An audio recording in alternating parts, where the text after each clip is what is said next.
Hi, I'm Adrian Yoon. I'm a student at Cornell University, and I lived in the Philippines for over 10 years. And the Philippines is one of the other countries in the world that has a private healthcare system. So it's required that every person is able to have a health insurance at some point, or to use general medical clinics.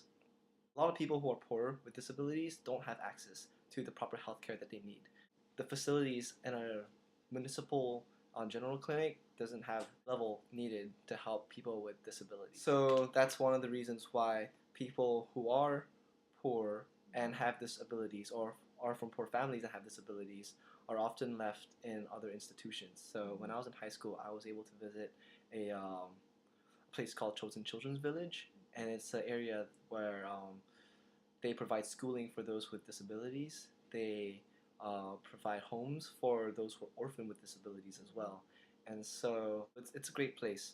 But I feel like the existence of such a place shows that there is a great lack of services provided by the government.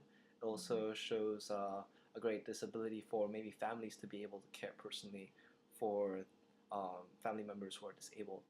People with disabilities, like without limbs or such, are used as beggars. So there's a very high cultural stigma with people who have disabilities.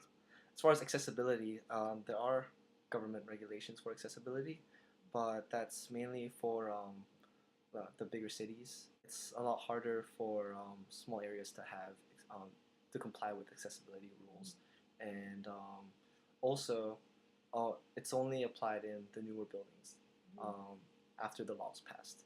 Areas still like things like braille or sidewalks with markings for blind people.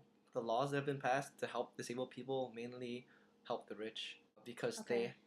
they have enough resources to care for people in their family who have disabilities.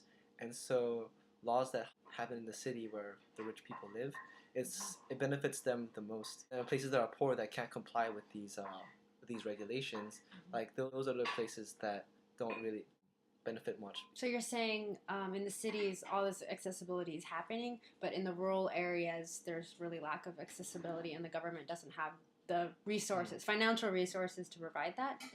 Is that? Mm-hmm. All that, and also not just rural areas, but then even like poorer areas in the Oh, city. in the city. Okay, so it's only helping the upper class of Mm-hmm. people with disabilities. That's yeah, yeah. It's Okay. helping mainly the upper class.